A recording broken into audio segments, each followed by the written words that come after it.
Hello and welcome to Grumpy Gamers. You're here with me, Pete, and along with me this week I have Ben. Hello. And Eddie. Hello.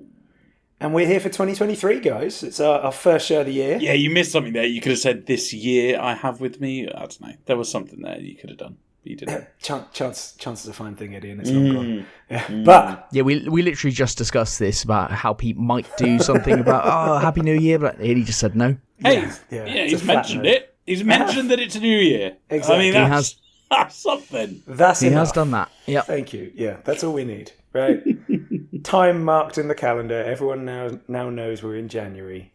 Yeah. I was about to say the actual date and then remembered we release a couple of days from now. So, yeah. Okay, so that's as good as a Happy New Year to listeners as Pete's going to give. So we celebrate that. Yeah. I don't notice either of you volunteering one either, but still. Happy New Year, everyone. Happy New Year, listeners. Thank you for staying with us for all of 2022. Thank you. Thank you. See, that's how it's done, Pete. So, brilliant. Right, now that is out the way, we're going to talk about some news. A few of the new releases, although it's not much, is it? I mean, it's January. It's January. It's been last year. Last year, January, we had no news. We had no fucking new releases. We had nothing. Oh, you say that, Eddie. There's not much news either. Eddie, I really looked for the news. Yeah, nice. It's a pretty quiet time, but we're going to enjoy I guess that. my news story is about a controller, so I can't really say much. Yeah. Thank you. And after that, we've got a bit in what we've been playing because we've all been on holiday, obviously. All recovering from, I assume, gigantic meals at Christmas and just playing games. Ooh, yeah.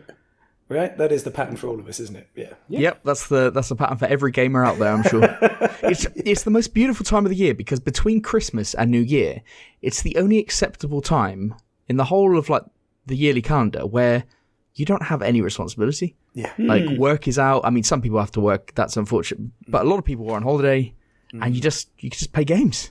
You can. Yeah. And also, it's encouraged because, when you go out and try and do something, that place that you've gone to is usually closed anyway. Absolutely, yeah. So, it's you can't do anything else. Yeah. Everyone's either with their families or playing games, or occasionally both, I guess. There you go. Yep, guilt-free gaming. Yeah, I bet Eddie was playing some games with his parents anyway. I was, yeah. We'll hear about that later, I'm sure. Yeah. And our feature for this week is looking ahead at the Q1 releases. Now, I appreciate, obviously, we looked at the full year ahead a couple of weeks ago with the Offshore Gamescast guys. But this is sort of a bit more in detail look at what we've got in the next 3 months and sort of which ones are key for us. You know when Punk said the other week that we recycle content a lot? Shh. Look, recycling's good for the environment, okay? Let's move Very forward. good, Pete. Very good. Lovely. That was good. Thank you. And that brings us to the news. Yep, and I did manage to muster some quick news, so... You never fail to, Ben, and it's always more than quick, but yes. This will be the quickest of all the quick newses, though. Right, first one, Neil Druckmann has said that The Last of Us TV show will be the best, most authentic game adaptation. There you go. Okay, that really was quick news. Cool. Yeah, that's coming on the 16th of January. It's on Sky Atlantic. Okay. Sky Atlantic, and it's HBO in the US, I think. Yeah. So look forward to that. I mean, it's only 2 weeks away. Next one, again, scraping the barrel on the quick news. The Division 2 is coming to Steam on the 12th of January, 4 years after release. Fantastic. What I do like as well, Ben, is you say you're scraping the barrel, but there was a lovely comment left on the document earlier going, all of these could easily go in the quick news as well. So if you find something better, just go with it. Well, this is the thing. I had to promote things to the main news that would usually be... Anyway, no, it's all good stuff. Everyone should keep listening. Next, the PS Plus Essential games for January have been announced. I think they've been announced. I'm not sure if this was official, but they've been announced. Jedi Fallen Order, Fallout 76 and Axiom Verge 2 are all coming to PS Plus. So I keep forgetting Fallout 76 exists. You know what, Pete? I didn't add it in the news, but I think there's a story that there's 13.5 million players at the moment. Wow. Yeah, it's really seems to have turned it around. I know, Eddie, you weren't a fan when you played it recently, but that's fucking shit. It's absolute. It's a disgrace to gaming. I really believe that. I think it is a a travesty to the gaming industry. I think it sums up what has happened to the game industry and also everything that is wrong with the industry. And that's just in one game title. It's brilliant. It's quite. I mean, 13.5 million players. Yeah, beg to differ. I'm not sure if you're counted as one of those. Yeah, and you don't know how many of them would actually beg to differ. But the reasons why I hate Fallout 76, I guess in a nutshell, is because it panders to the stupidity of some games and it hasn't stuck to the core of what it is as a game. You didn't like that it essentially was Fortnited. Yes, bit. exactly. Yeah. In fact, I've seen a recent advert that came up and it was advertising loads of fucking stupid skins. So, yeah, I have no doubt that they will get people playing their game, but it's what you did with that game is a travesty and you should be ashamed of yourselves. You didn't like that somebody gifted you some really expensive good gear, did you? Yeah, I mean, that infuriated me. Yeah, that did. That can ruin a game, though. Like, It did ruin it. It did ruin it. Yeah. I mean, it was already completely ruined, agree. but it ruined my playthrough. Yeah.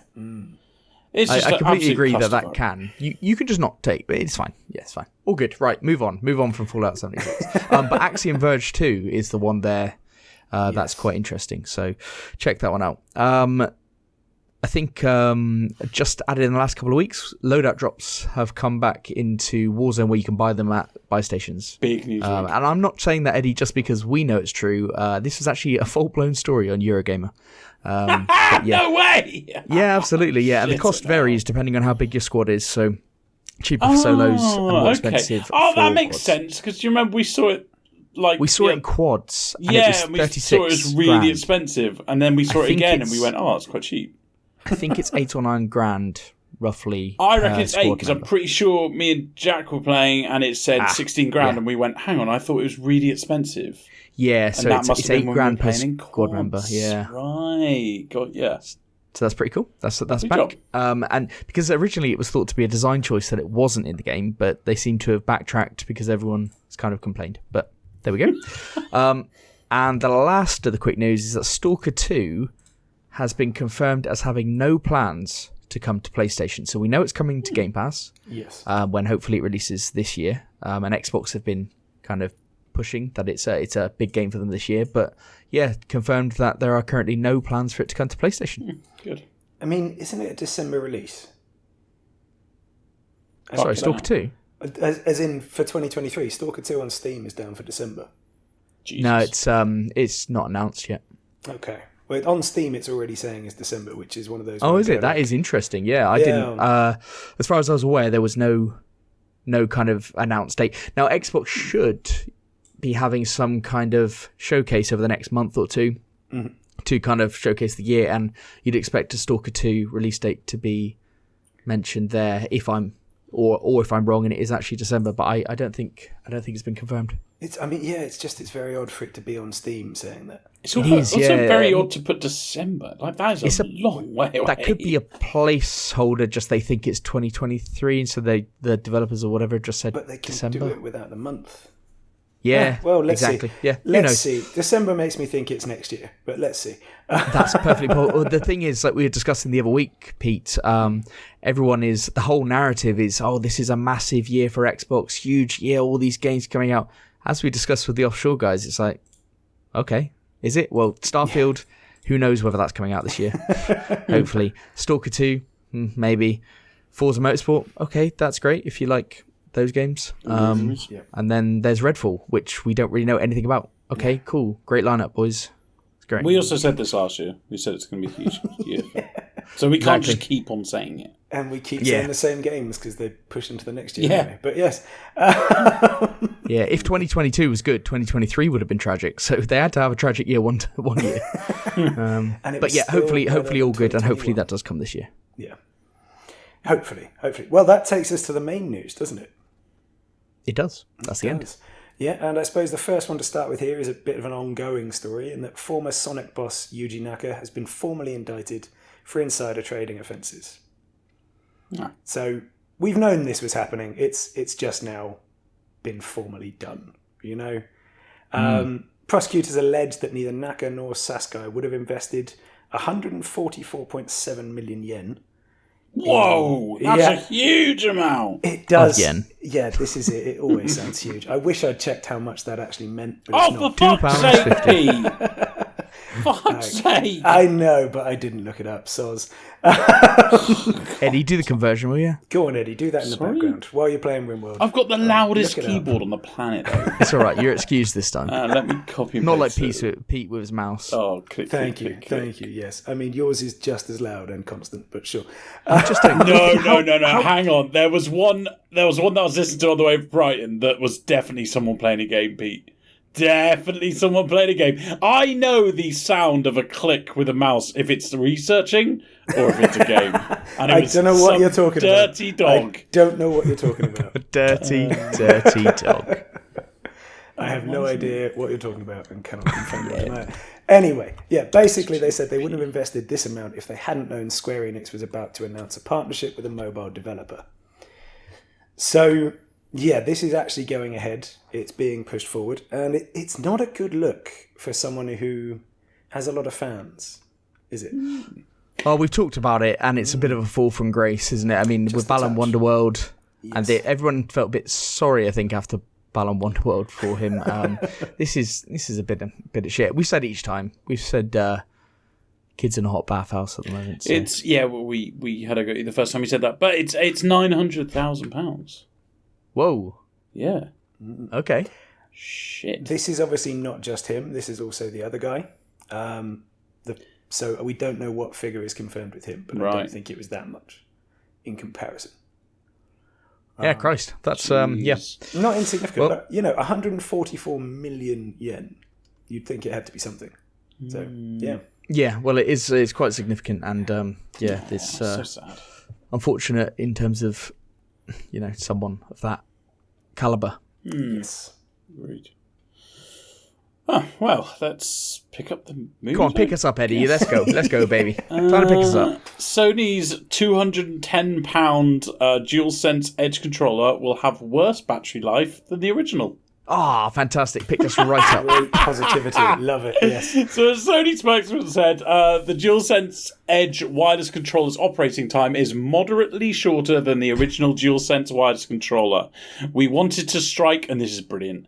You know when we said ages ago about how the press releases are like a copy and paste and we could create like a... Well, listen to this sentence. Yes. We wanted to strike a good balance between wireless operating time and delivering robust, high-performance features. Do you reckon that was done by the AI bot? I think that... Well, I think it's a really good one done by the... I think that's the bog standard done by the AI bot.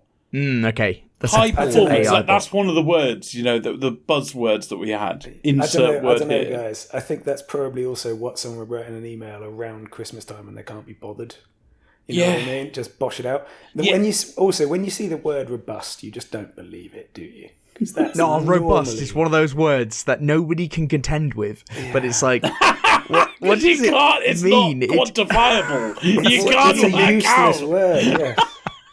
It's just such a useless word. It's such a great press release word. I love it.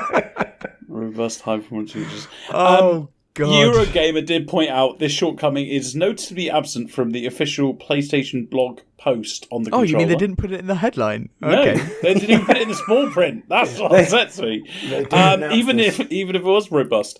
Most hilarious of all, Sony's statement ended by reminding owners that they'll get a long braided USB cable if you want to avoid the wireless connectivity. Oh, don't worry, guys. Altogether. You can plug it in. Yeah. Lovely. Don't worry about it. You upset that it only lasts 10 minutes? Oh, well, don't worry. Here's a wire. I tell you what, I know neither of you have a PlayStation, but the PlayStation 5's controller battery life is tragic. I mean, the PlayStation 4 was incredibly tragic, but this one is also bad. I mean, it's... every time you've played with the PlayStation, you have to charge it. Every time. Now, the Xbox, by comparison, it's not as good as I remembered, but it's fairly decent, isn't it? I mean, I know you use batteries a lot. I play cable all the time, so none of this affects me. Cable? Yeah, because I'm right by my Xbox, so I just plug it in. Yeah. So I play cable pretty, and I have a battery pack for if I forget or whatever. But I've got it on cable. But the Nintendo Switch's Pro Controller lasts about 25 hours. Ooh, but nice. PlayStation 5, I think like 3 hours. Jesus. 3.5. I mean, Xbox is probably like 10. I mean, this to go moderately shorter. So let's say it's like 3 hours, maybe. It's like Jesus Christ. Not moderately as well. If they're saying moderately shorter, then that's... Yeah, that actually means. Is it all because of the haptic stuff? Is that why? I can only assume that. Yeah, it drains the shit out of it, right? That's got to be consuming more power. Yeah. Nobody fucking uses it. No Just game having uses it. the option. Just All it having is that a bit option. of pushback on the triggers. Like that's the main thing that people use. I don't know, like £210. Yeah, that was my fucking last controller. point to go back to. Is £210. That's fucking insane. One who spends that on a controller, that is more money than sense. Unless you're a pro gamer, that is. And It's even not then, if you're a far pro off gamer, console. you're using another controller if you're spending that money. Surely, like a specific kind of pro gaming controller. This, Yeah, probably. who's getting this? I mean, fair play if you are, but that's a lot of money. Could buy a Switch for that. More money than sense. You can't buy a Switch for that. Like an you old can. Switch.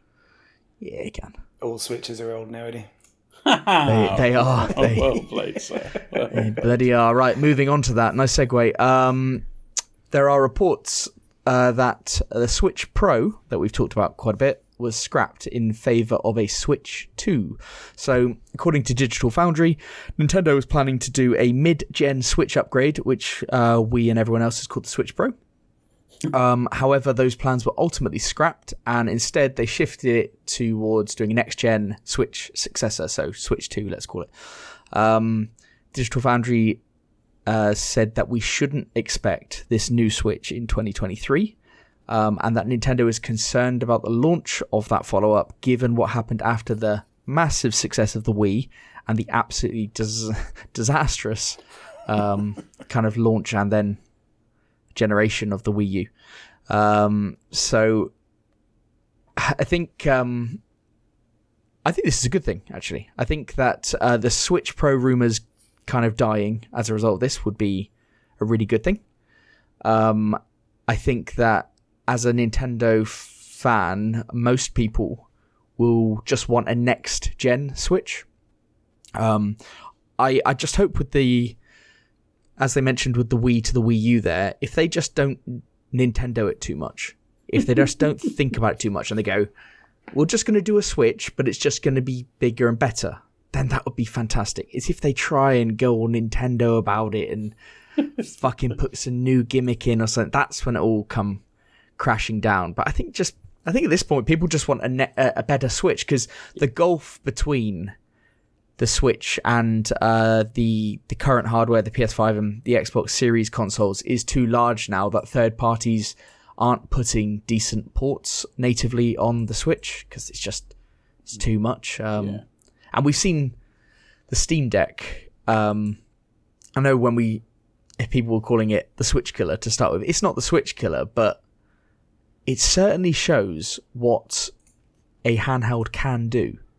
And I'm not proposing the next Switch is like the Steam Deck in terms of power. I think we settle for something less powerful and something more accessible, less PC-like than the Steam Deck.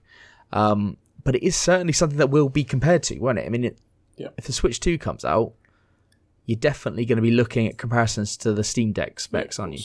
Yeah, for sure. Anything handheld.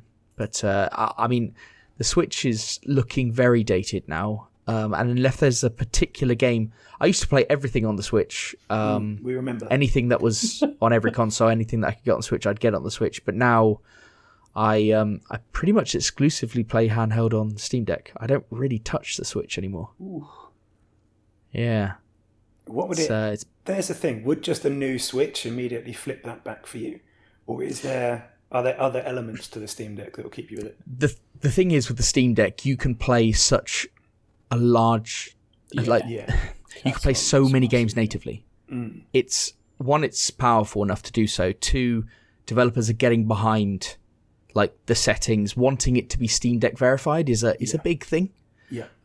So actually having games almost optimized in a way to be played on the Steam Deck is a big thing for them. But I mean, you start playing a Steam Deck, you're like, I mean, I showed you did. Christmas, didn't I, Pete? Mm-hmm. Like, and it's just impressive. We loaded up Days Gone. Yeah. And it's just impressive what's on that. Mm-hmm. You're never going to see something like that on the Switch. Now, if the Switch 2 came out and it could compete, what I like about the idea of a console rather than the Steam Deck is that the Steam Deck very much is a PC. Yeah. And it is that PC console hybrid for a lot of people if you just stick to the Steam OS. But like my store doesn't work anymore. Like it won't load. I buy things on my PC anyway, so it doesn't actually impact my life. But the store hasn't worked on my Steam Deck for like the last week or so. Okay. There's nothing on the internet to tell me that this is a universal problem or anything. So it's a PC though. Mm-hmm. Do you fucking ever PC. Do you ever fully turn it off? Yes, I do, and I fully restarted it, and I looked at loads of things to like how to. It's just that on your computer. I'm bug shooting with you here, but yes, yeah, on your computer you can bug shoot. You can troubleshoot with it. Yeah. You can actually delete temporary files and things like that to try and get it to load. But on the Steam Deck, you can do the same thing, but it's just not like easy. Yeah, it's not easy because you don't know what you're doing particularly. So it's a PC. So that's why the Switch 2 is still very, very appealing. Yeah, that's fair. That's fair. Right. Well, Yeah. let's hope it does mean we're going to see a Switch 2 at some point soon. Yes, maybe 2024. Maybe that's our year. One more year of the Switch. But again, it's one more year where I don't think Nintendo is looking that strong going into 2023. I really don't. They've got Zelda, obviously. Yes. But I'm struggling to see much to get excited about on the Nintendo platform. This is a brilliant lead into new releases because the first game's on Switch, isn't it? It is. Let's talk about that. Huge game. Right, new releases. We are going to talk about the past 2 weeks worth of new releases. This is Roughly, Yeah, because yes. we've had specials the last 2 weeks, haven't we? We have. Yes, exactly. We had Game of the Year, and then before that, we had a look forward. We had the offshore guys Yeah. on. So I mean, it's pretty shit. I shouldn't have led with that because it's shit. Everyone, it's this shit is then. 2 and a bit weeks of games. It's shit in the past. It's shit in the future. So I don't, guys, time out for a second. I don't think we should be I mean, just putting it out there, just spitballing. I don't think we should be mid podcast and saying how bad all of our content is for this 1 week. Just spitballing. I mean, I don't know. It's not our fault. It's the game industries. I mean, Yeah. what do you want? Do you want me to go and create games? Juge it, Eddie. I have no All right. problem with it though in general because this is content from elsewhere. This is not us. No, But yeah. no. Ben's right. I feel Ben's I'm gonna nervous zhuzh because he it. got big numbers. Right. Yeah, This one. exactly. We're trying to capitalise on the big end of year numbers Yeah. we've got here. So Right. zhuzh it, Eddie. Here we go. Starting off strong as we mean to go on. First one, Mortal Shell. Switch release, December 19th. Yes, native baby. Yeah, if you don't know, it's like a Souls-like RPG, which I love Souls-like games. It came out on PC in August 21, but now it's on Switch. So if you've got a Switch, it's a great console, the Switch. It's not out of date at all. It's really... And they release really good adult games on the Switch. Yeah, they're known. You can also get that on Game Pass. There you go. Yeah. If you don't want to spend the £80, then get it free on Game Pass. It's not £80. It never was £80. It's probably close to £80. No, it's not. Next one, Them's Fighting Herds Texas DLC. Whoa. Huge. Coming out on all consoles. It came out on December 19th. It's a DLC to a 2D fighting game. I love 2D fighting games. I absolutely fucking love them. And this one, to go even further, if you didn't want just a 2D fighting game, this one has adorable animals in it. Yes. Okay, you know when I said about zhuzhing? We can probably cut Ben, that can back I a bit. can I zhuzh it just a little bit further by pointing out on that we culled the full release of Them's Fighting Herds a few weeks ago. This week we've kept in a DLC. It's a Smash Brothers clone. If anybody wants is, a Smash with Brothers clone adorable with adorable animals. There you go. Yeah. Brilliant. Excellent. And Right, it's let's actually move on quite to fun another for those who like it. huge one. No, Eddie, Naraka you don't have to carry on. Naraka Blade Point coming out and I didn't know this was even a thing, on Xbox One. It's an Xbox One release. I didn't know these existed. It came out on December 22nd. So if you're sitting there going, I've only got an Xbox One, but I really want to play it, now you can. Boom. Next one, High Water, came out on PC. No, it didn't. Because that's how good this week is. It didn't come out in December like it's supposed to. And now we still don't know when it's coming out because now they just say coming soon. But, it's a turn-based strategy game. Look it up, High Water. It looks quite cool. And it will probably come out soon. So just to confirm, Eddie, that this week was so bad on the new releases that this one was put in there. You checked it out. You went, oh, no, it's not actually out. You didn't cull it. You just went, keep it in there, baby. I mean, it could easily have been Game of the Week were it actually being released. It looks fantastic. It looks fantastic, though. Yeah, it does. That's what it's I think we actually saw it at like a Nintendo Direct or something. But we definitely saw it at something. We did, yeah. I can't remember what, but it does. It looks really good, really fun. It's just a shame it's it not looks out really yet. nice. Yeah. Definitely. Brilliant game. Next one, Sports Story on Switch. Came out December 23rd. Sports Story is a sports RPG like no other, featuring a mix of sports and sporting activities wrapped up in one big story. With a multitude of characters to meet, you will make plenty of friends and enemies along the way. Sports Story isn't just about sports. It's all out sporting adventure. I'm going to ignore the blurb that I wrote because we're zhuzhing this week up. It's really good Nintendo classic graphics. The ones we've all grown to love. It's got loads of activities. It's got like golf, tennis, BMXing, mini golf, cricket, volleyball, fishing. There's a story behind it. There's lots of exploring. You can use loads of different vehicles. It's just a good game. What I like about this, Eddie, is that anybody who has just started listening in December and doesn't really know you properly yet, they don't know that you're taking the piss. They haven't. If you want a measure of when Eddie's being sarcastic, this is the top end of that measure. You can use this as a yardstick in future podcasts to understand him a bit better. on a serious note, I don't think Sports Story has. I mean, Golf Story was the one before this, and that got a lot of good reviews, and people love that game. I don't think this has been as well received as Golf Story was. I don't know if it's come out with like bugs or performance issues or something like that. It was just not as good, but it was just weird how isn't it? At the moment, it's just weird how it came out on like the 23rd of December as well. It was slated for December, and then it kind of just like happened. Just quite weird. Yeah, I don't think it looks bad. If I'm being honest, I think it looks okay. I think a lot of people were excited for this after Golf Story. It's what I do like about it. It's £12. Which I think is a very good price. And if I'm being honest, like it's got loads of content in it. Like there's loads of different type of games that you can play. I think the problem with this type of game, when they had Golf Story, and it is obviously playing golf as an RPG around and stuff, you can they could probably nail down like the golf in it. But when you have so many different sports, I can't imagine them being that fleshed out individually. Yeah. But sometimes, especially with Nintendo games, man, sometimes I can imagine a lot of people just want the casual experience. Like, to put it for an example, you love putting us Nintendo fans in a box, don't you? For example, no, I'm going to join you in that lovely warm box, right? I played GTA 5 a lot, and it's quite sad. I loved the mini game of golf. You went to the golf course and you played golf. Yes. I loved it. I probably played genuinely over 20 hours worth of that golf. I loved it. Shit. Yeah. I fucking loved it. Don't get me started on Gwent for fucking Witcher. Oh my god, what a Holy game. shit. What a game. Yeah. Woo, wowie. So there you go, Ben. There you go. I'm defending it. It's a zhuzh week. It's a zhuzh week.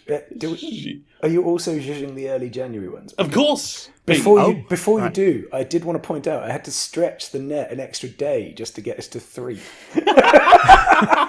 I did see that. I was like, 11th of January? Are we really including Yeah, it? Jesus, the 11th. That's like basically mid-month. I'm aware. Yes, I'm aware. Well, normally it's Wednesday to Wednesday that I look at.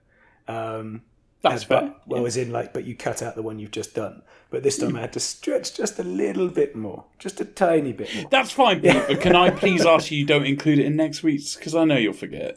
No, I definitely will, just to make you say these again.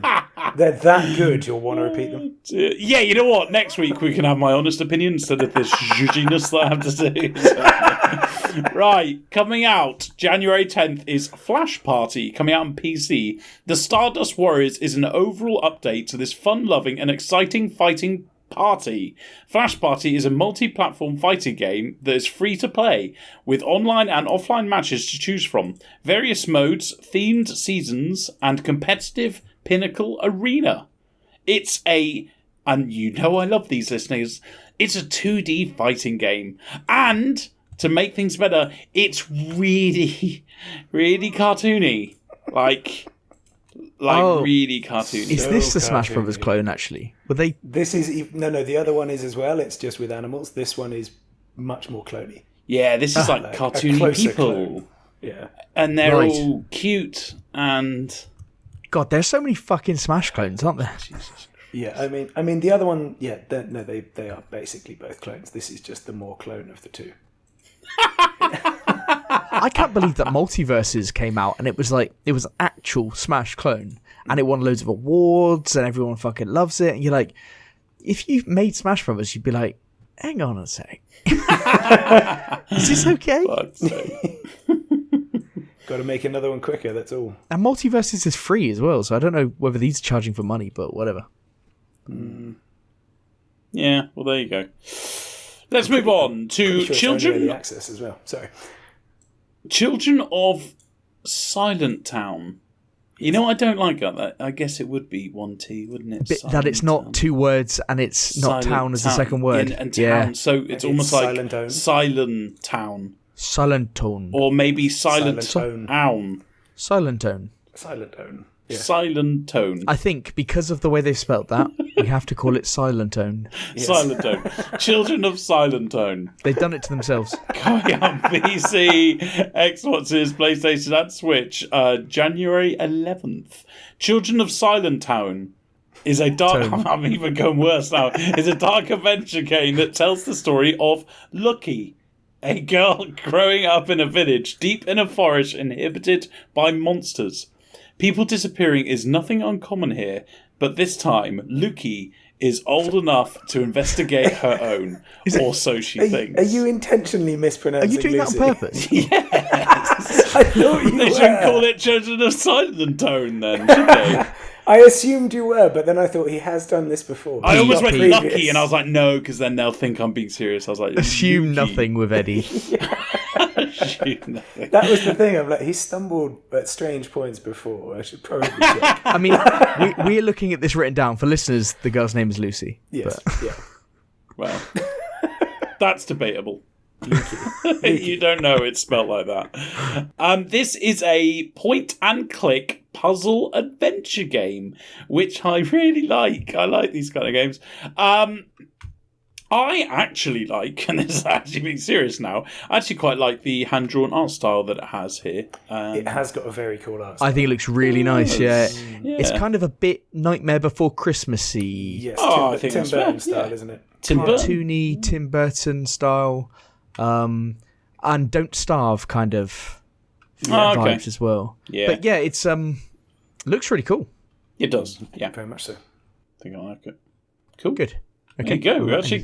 We got something positive out of the new release Yeah, section. It's good. know, I mean, you did have to stretch it one day to January 11th, but yeah, you got there in We the had to end. go into another week for us to come out with something good. Had to borrow from next week, but yeah. Yeah. Right, last one. Candria, coming out on PC January 11th. Explore a ruined open world of caverns and settlements. Hack and slash your way through missions. Patrol, repair, scavenge, choose your quests and dialogue. So badly written. And then, full stop, or go fishing. Oh, yeah, you get to do other stuff. The old world is gone. The future is up to you. This is a 2D pixelated side-scroller. I really like them as well. You know what's funny? I've put here, very disappointed after reading the blurb. I read that blurb, right, and I went like, fuck, this game sounds like my perfect kind of game. Same, Eddie, same. Yeah, we all had this moment. And then you saw the accompanying artwork and were just overjoyed, I'm sure. Oh, honestly, when I clicked on like the Steam link and I was like, oh shit, what's happened here? Yeah, I thought I was on the wrong game. Yes, yeah, I had to look twice. Yeah, there's a female protagonist though, Ben. So you like that? Yeah, and you know what? I mean, if the blurb lives up, you might grow to love the art style. Well, you know what? I'm gonna, for our listeners, I was really excited by the blurb. Then I looked on the store page, and then obviously my expectations hit rock bottom. But then I actually looked deeper, and I don't think it looks bad. No. You know, like it's quite pixelated art style, some might say. But no, I think the mechanics look okay. There's lots of customizing. Yeah, it could be a little gem. Yeah, it could genuinely be a little gem. Yeah, I reckon the gameplay loop is really good. I am struggling to get over the look still. Yeah, that's fair. All right, my pick of the week. Oh, fucking hell. Do I have to pick one for before and future? Just pick one for both together, it's fine.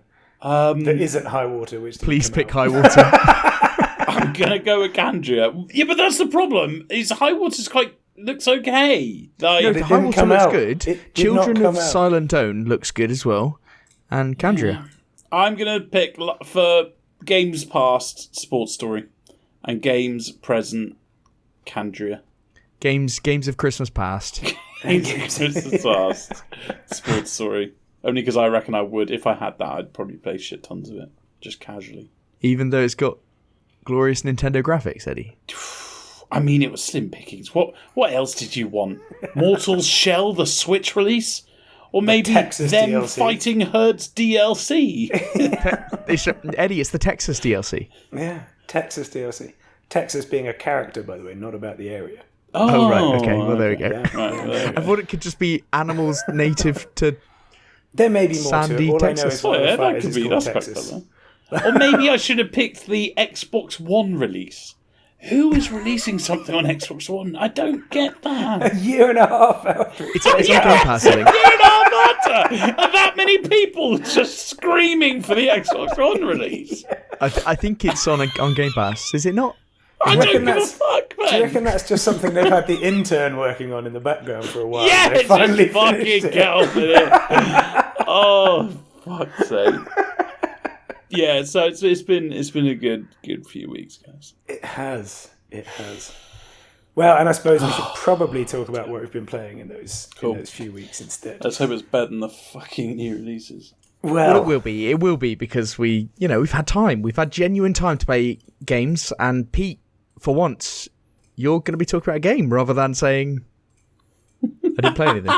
Hey, I've played a fair few in the last 2 months. Don't give me that. We're not in I like played October. 3 games in the last 2 months. No, I played like 7, but still. 7.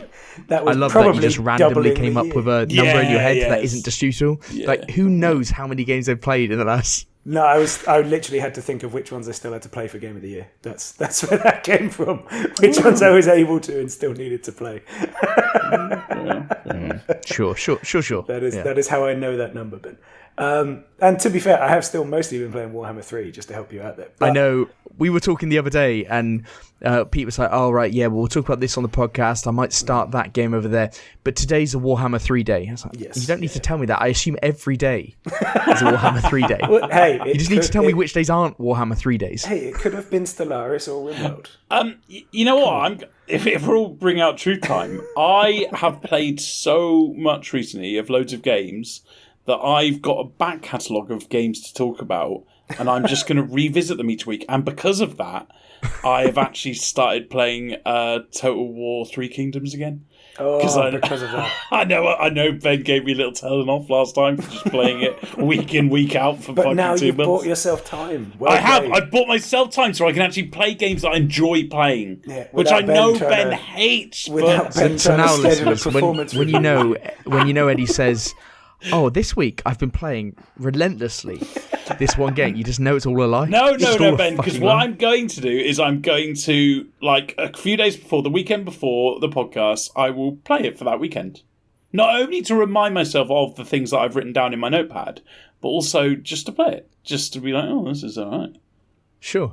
There you go. That's We're the official through party the- line, we're through and the that's what looking you'll stick glass, to. guys. I promise you, I will send you over my game log. Is there such a thing as a game log? I don't care. Where you could, like, see... Ben, you don't say see- this, but you will try and schedule a performance review with him if he doesn't. So. Absolutely, early Jan. You know, I've just reminded myself. Did you guys get a Steam recap thing? Yes.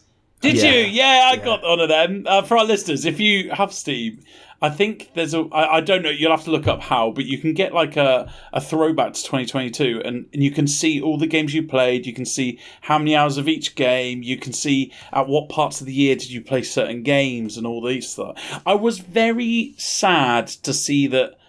Now, you got to take this with a pinch of salt, because remember, I play a lot of Game Pass, and I play a lot of console games. But it said that 64% of my time was on RimWorld. So, I think that says a lot about my gaming things. But, yeah, I thought that was pretty cool. What about you guys? Did you have anything interesting? I mean, I think mine had... it was about a 90% split between Stellaris, Warhammer 2 and 3, and RimWorld. Like, that's where 90% of my time went. I got the reviews for all of them. They came through my emails or whatever. But what I shared with you guys was that the most notable one of mine was that I'd watched Twitch on 240 days of the year. Yes. Nice. That's Yeah. pretty big. To be honest, I thought it would be more, but yeah. I'm disappointed by I mean, this. didn't it basically just show that you had it on constantly when you were awake? Yeah, I just have it on. I have it on all the time. It is my main source of viewing. Like after the podcast or whatever, Twitch will be on, in the background.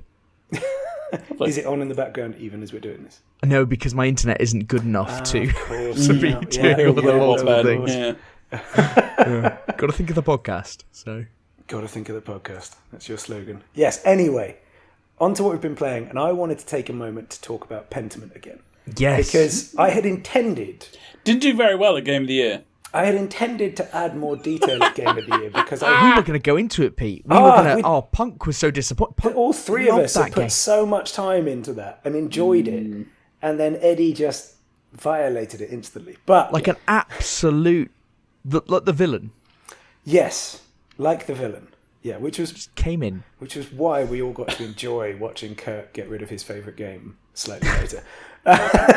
You just absolutely mullered Pentiment. Well, hang on. I think there was a lot of reasons why I did it. Didn't it mean that I got a game through to something? And didn't Punk also just get rid of one of my games? So Yeah, I was think like, the most fuck him. unfortunate thing was that Eddie was put in the position where he could. Tactically do this, yeah. Yeah, and that's your fault. You're the one that comes up with these. Yeah, but these nobody things. expected you to do it. Yeah, not with Well, Pentiment. Anyway. that's your fault. You should assume that. You should assume that I'm an absolute villain, and I will defend myself at all costs. all things he's doing is tactical at all times. Yes. So, let's just revisit Pentiment, because this is obviously the passion project of Josh Sawyer, who was the lead designer on Fallout 3, New Vegas, and both Pillars of Eternity 1 and 2. And Cool. I didn't actually know that. I might have What a heard of pedigree. what a pedigree. That's yeah. some of my favourite games. I know, yeah. This is what I wanted to bring to your attention again, Eddie. And you really feel that writing experience the further you get through that game, especially as you come into Act 3. Hello all and Happy New Year. It's been a while since I've had to get involved.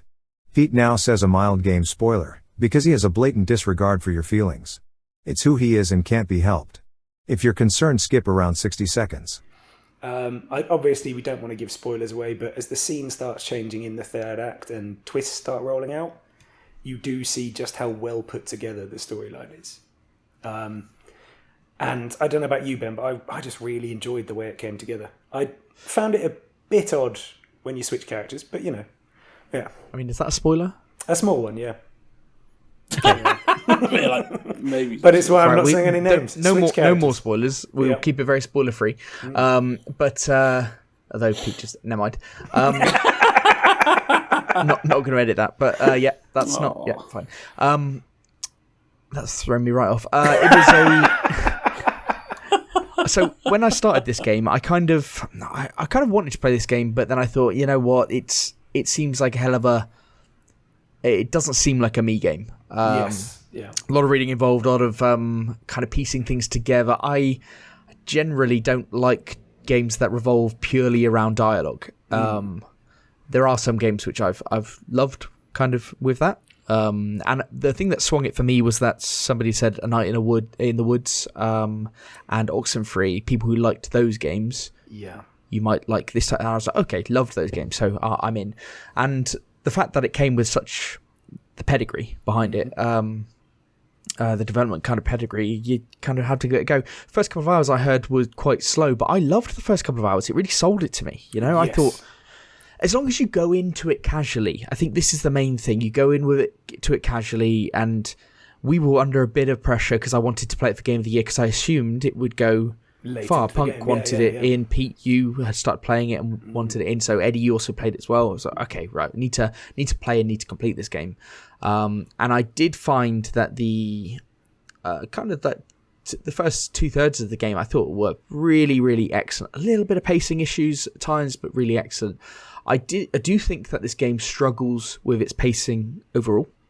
Okay. I do think that if you are fully into the world and invested in what you've seen, then the final part of the game would be more interesting. But I unfortunately developed the mindset of I need to play this for Game of the Year towards the end. Yeah. And I think that really did hamper my last few hours of my experience as I tried to get this done. I was almost annoyed that it was like, I don't care so much now. Please, can I get to the point where You want the game is explained? Yeah, and I suppose I was going to disagree with you on pacing, but actually I had the thought that I wished it was slightly shorter so that you could almost do it in one run.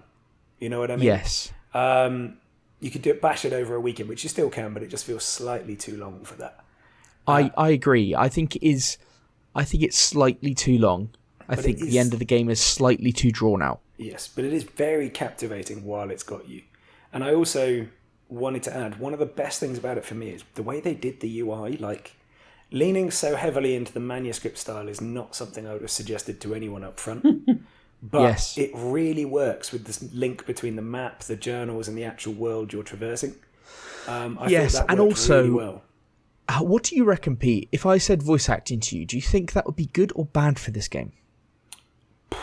I mean, I would almost always say voice acting is a good thing.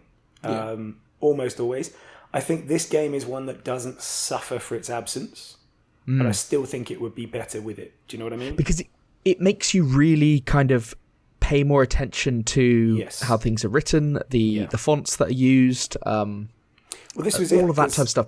I messaged you that I'd guessed one of the twists. All right, okay, again. Simply, but that was it was a punt. Fine line. Let's just that was a punt based on the way. Let's writing.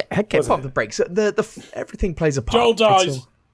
Joel dies. Yeah, Joel dies at the end. I was not expecting that. At least we switched the spoilers. Yeah, and I'm so glad we've done that just a couple of weeks before the TV show. But you know. Yes. Ooh, very timely. I think there's a lot to this game to love. Yeah. I think if you're slightly interested, see how you get on in the first couple of hours, and give it a go, because it is interesting. It is a good game. I do wish I don't know. Like, I think the journal side where it keeps a track of like what's going on. I wish the journal was slightly better. I really liked it. Okay. I wish that was slightly better at keeping track of things and presenting them to you. But it's a minor gripe. I also think that there's not a fast travel in this, so you've got to travel everywhere. Yes. I also think that's probably a good thing, because it got got you to know the layout of the land and all the people that you feel genuinely like you know. That's the thing. You need to talk to everyone anyway, really. So it only helps in doing that for me. Yes. And it's not like it's a huge world. Another thing that in this game is that I don't know this categorically, but I think I'm correct in saying that it probably has the illusion of replayability in terms of you make some key decisions that impact the story, but I'm not sure they do actually impact the story. It's just it affects small elements of recap and things like that. So I'd be interested to see how that works, but it does do a very good job at giving you the illusion like you're creating the story. That's a really harsh way of putting it. I think you could get something completely different out playing it again a second time a different way. Do you think? But the main story would not be the thing I think that dramatically changed. Yeah. I just think your perception of it would be altered quite significantly. Simply because you don't, much like, is it Persona where you also don't have the chance to do everything in the time? I'm right in saying that, aren't I? I haven't played Persona has a time thing. Yeah. And that was one of the things I liked about Pentiment, was sort of limiting what you could do. So you've not only got your different background, your different languages, your different everything else, you've got different options within the time windows. Yeah, and we haven't actually said the main gripe. So if anybody's listening to this and don't really know what this is, obviously it's almost like a detective. It's a point and click. Yeah, it's a murder mystery. Murder mystery point and click detective game. I don't know what graphical style you'd put it under, Pete. Again, manuscript is as close as I can go. Like a manuscript kind of cartoony graphical style. Very, very old school in nature, but the attention to detail on the characters when different things are happening it's absolutely wonderful. The expressions on faces and things like that, and the way that so there's one example where it's near the start where you learn that somebody has been educated, and so you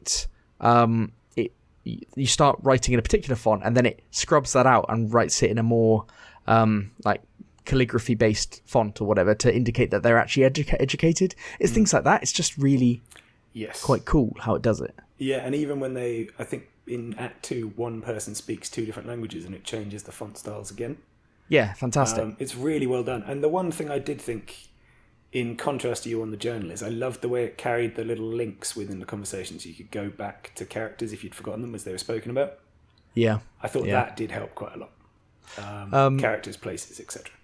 It's definitely an interesting game. I definitely think it was one of the top kind of out there games for last year, where for somebody it could be an absolute 10 out of 10. There is the potential with this game that you could absolutely fall in love with it. But it's definitely one to try if anyone has got a bit of an interest. Very much agreed. And I mean, as we know, it came somewhere between 8 and 16 in our game of the year. Yeah. Somewhere in that all mix. It needed to do was be picked to be that. But all it needed to do was not give me the vote on Kepler because you thought I'd put it through. You absolute douche. Anyway. A lot of rehashing here. If anybody's interested, go back and listen to last week's episode. It's the game of the year. I think my problem with Pentiment is I just come off Citizen Sleeper, which I had to play for game of the year.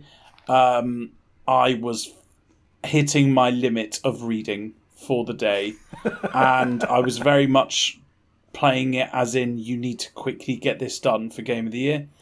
It doesn't work like that. It's not a game for that. You know what? It kind of proved to me. I've always thought like I'm a bit weird, right? So if I've been looking forward to a game for ages and I bought it, I will actually, if I like come home from work and I'm like pissed off or in a bad mood, I will not play it for the first time because I've always believed that I need to be in the right frame of mood to start a game that I love, because then if I go in just like, I'm in a bad mood, then I will find things that don't actually upset me, but I'll find them and I'll make sure it's a big problem for me, and therefore I won't like the game. And I think playing Pentiment is the perfect example of how that's actually true. It's not just a myth. It is actually true, because I went into this game not wanting to read, not wanting to play it. And honestly, every little gripe that I had was, never playing this. Eddie, I think you bang on. Don't go into it. when I actually played it, the first time I played it, I was really, really up for it. And it was the only time that I had been, so I had to capitalise on that moment of, you know what, I really want to play Pentiment. So you're right that you cannot go to into this game like half-assed. If it's interesting to you, give it a chance. But well, I went into Citizen Sleeper going, this looks, I love the look of this. Oh, this looks exciting. Absolutely. I can't wait to, it's a new game. It's free. It's on Game Pass. So the fact that I went into that and I fucking love Citizen Sleeper, and I'm still playing it, and went into Pentiment with such a, please, let's not do more reading. And then I came out with that opinion. It just shows. Yes. Yeah, absolutely. Following on from the Game of the Year stuff, I have been playing, Eddie, you'll be pleased to see, Mountain Blade 2, Bannerlord. So Eddie talked so highly about this in the Game of the Year, but also 2 years ago when it came out in early access. So Ben, hang on. I also spoke highly of Mountain Blade, and you tore that to fucking pieces. Yeah, because that was fucking... Great visuals. Anyway, Mountain Blade Phenomenal 2, game. the sequel, looks so much better. Yeah. So it's not off-putting. I've only played 4 hours, so I haven't even scratched the surface. Like it's not. I couldn't say good or bad things really. To me, I didn't really fully appreciate from all that you've been saying. And is this a correct kind of description? Because to me, it seems like a single character RPG version of like medieval Rome Total War.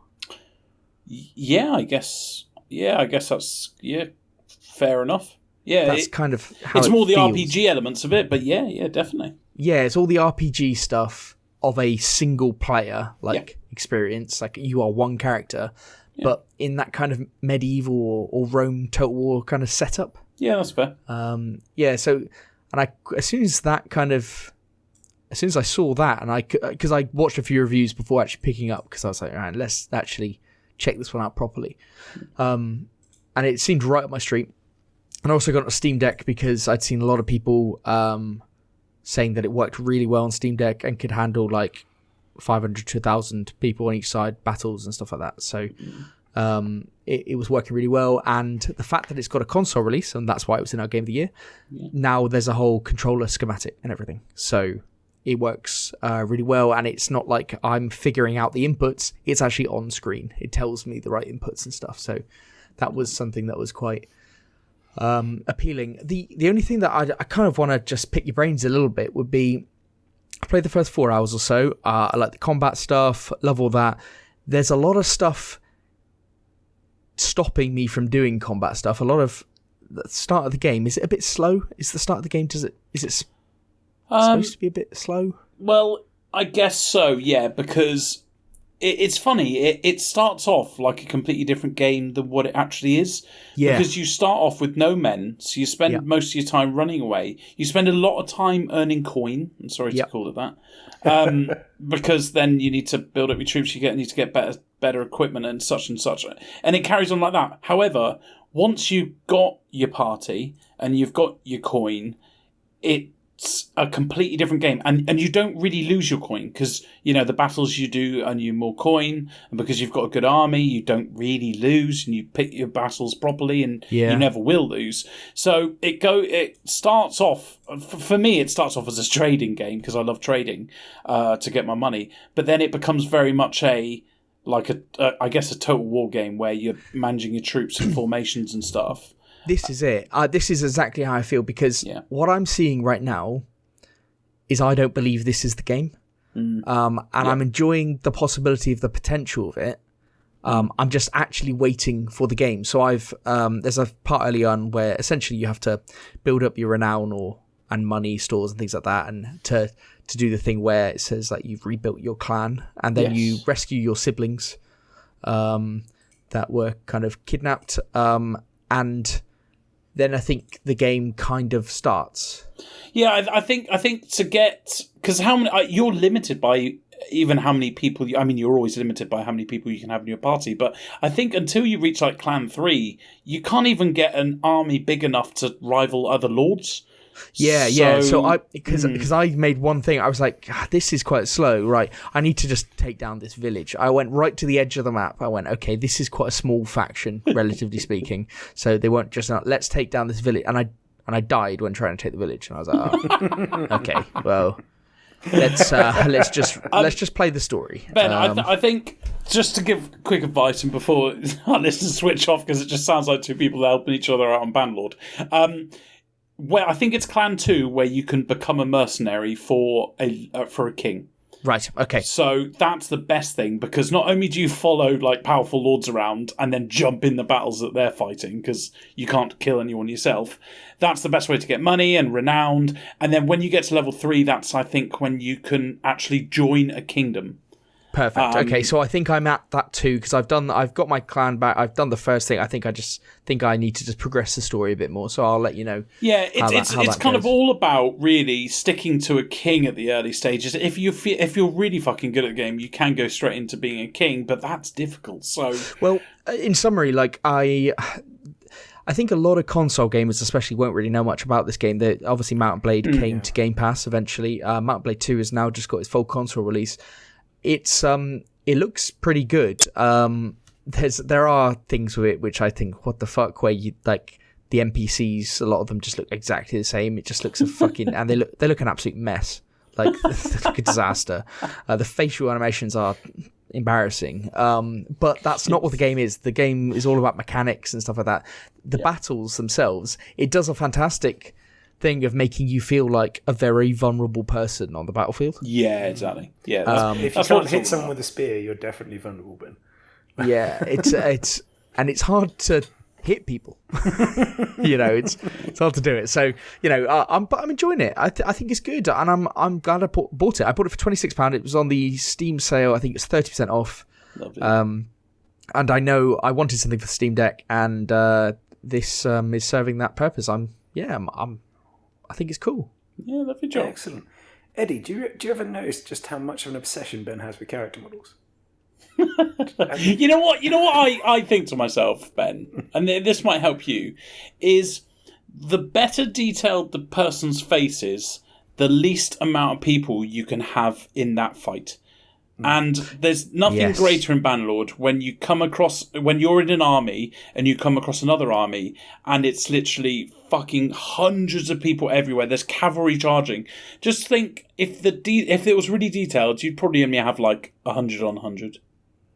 Yes, and I want those nice frames. So okay, I'll accept that, Eddie. I'll accept that. Thank you. Whatever mental gymnastics we needed to say that this is great. But yeah, it seems like a total war game to me, but just like as a single person in that world. So pretty cool.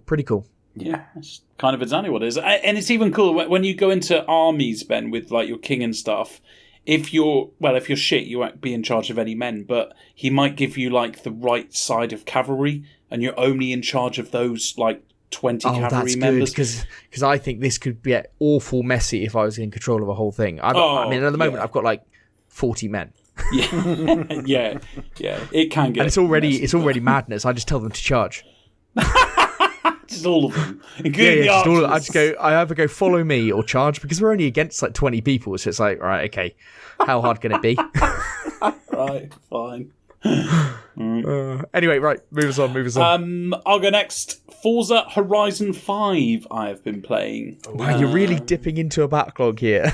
Well, this is a bit weird. So I was at my parents', came back the other day, and it was one of those that I wanted to play some games with them. They struggle with some of the games that I wanted them to play, especially the old mother. And she was like, I just want to play really simple games. And I was like, oh, that's sad. So I got Forza Horizon, because she used to do the old racing games. Wow, was that a neg on Forza Horizon? Well... Fantastic neg. It wasn't meant to be. Perk's going, what the fuck? It wasn't meant to be. But it is very simple, It's not like my mum needs to work out all the different controls of jump and shoot and all this. Forza Horizon is pointless. What did I call it? I called it something really bad, didn't I, a couple of months ago when we were... I think I said something about mashed potato. Do you remember that episode? Yes. If you like vroomy games... You also like mashed potatoes. Yes, that's what you said. Because you're a very simple person. There was a little bit of feedback. It was very helpful. But yeah, so I played it. Hey, my mum got the hang of it. She was loving it. She was driving around and everything. My dad was really good at it, having a great time. And you know what's funny? I'll be honest, I actually really enjoyed playing it. And I've got a Backbone for Christmas. For our listeners who don't know, Backbone is, I guess, a controller you plug your phone into, but you can play all your Xbox games and all your Steam games on it. Nice.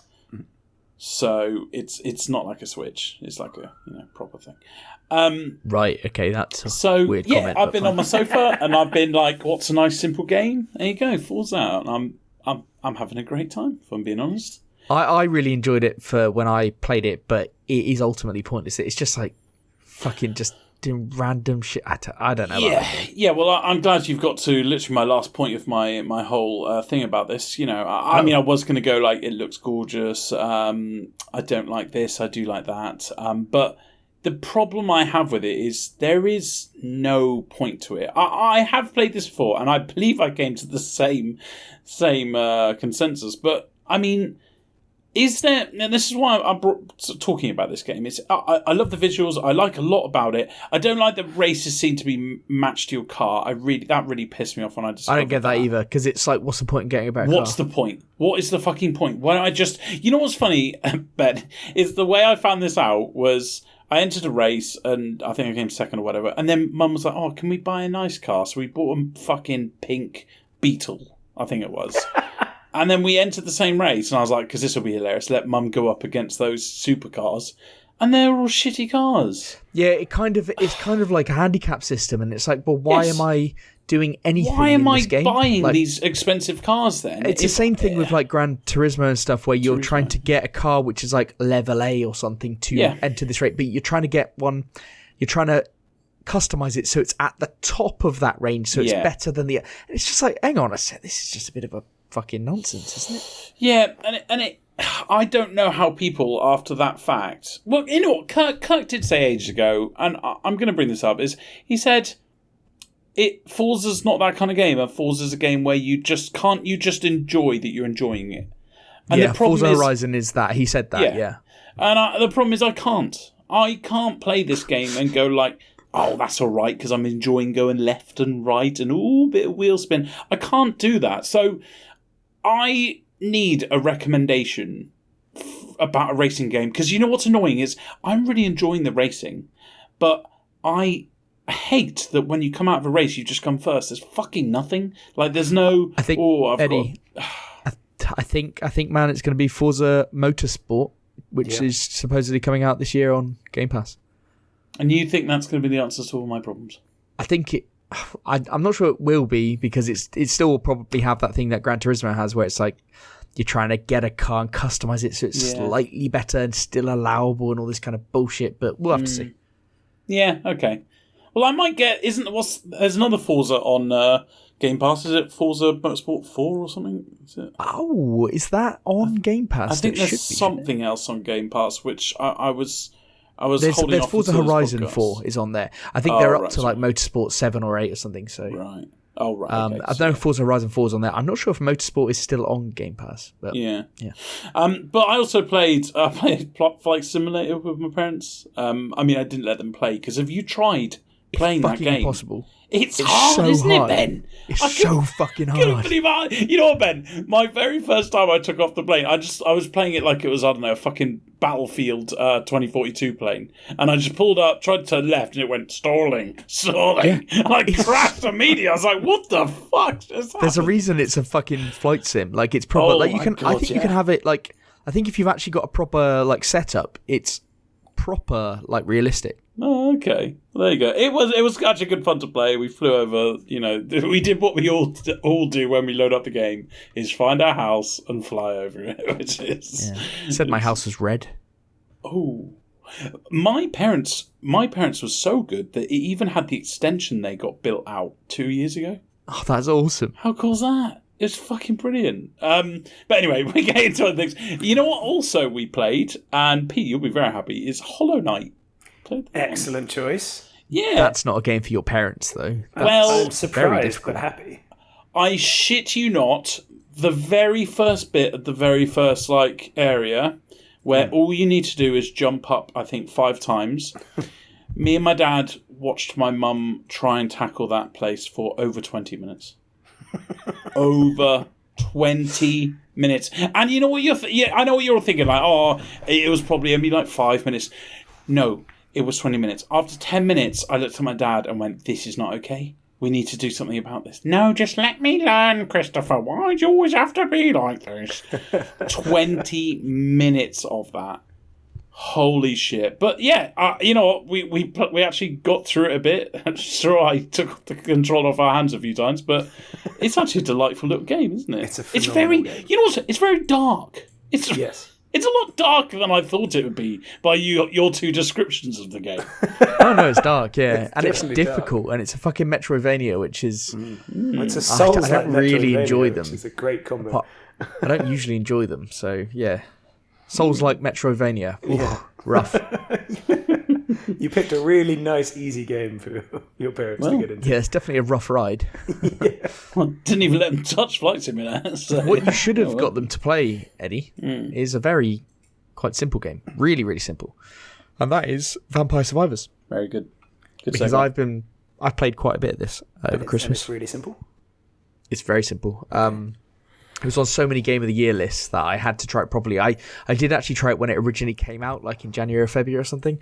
So I'd already purchased it on Steam, so I could play it on the Steam Deck. Ben was on Worth Buys. He said Game of the Year on the review of Vampire Survivors. He said was it his Game of the Year, was it? I don't know if it was his Game of the Year, but when he was reviewing it, he said, this is my Game of the Year. So yeah, well, it's £3 as well. So one, it's on Game Pass, so you can get it on either. But essentially, it's a very old school pixelated graphics. It's like a roguelike. You're put on a map and you've just got to move your character whilst enemies constantly come at you. Now, that is the whole thing. You don't need to aim or anything. You just move your character. And it sounds simple, and it is. At the start, you're moving to try and like dodge and weave people because you're like, oh, I don't really know how to do it. Hopefully aims at the right people. After a while, like the movement is kind of just trying to find as many enemies as possible. Okay. But when it does, it's very old school when it looks. I mean, I think that's one thing that puts you off, Eddie, right? Even puts you off. Yeah. That how kind of old school it looks and pixelated and what have you. But yeah, it's made on MS-DOS.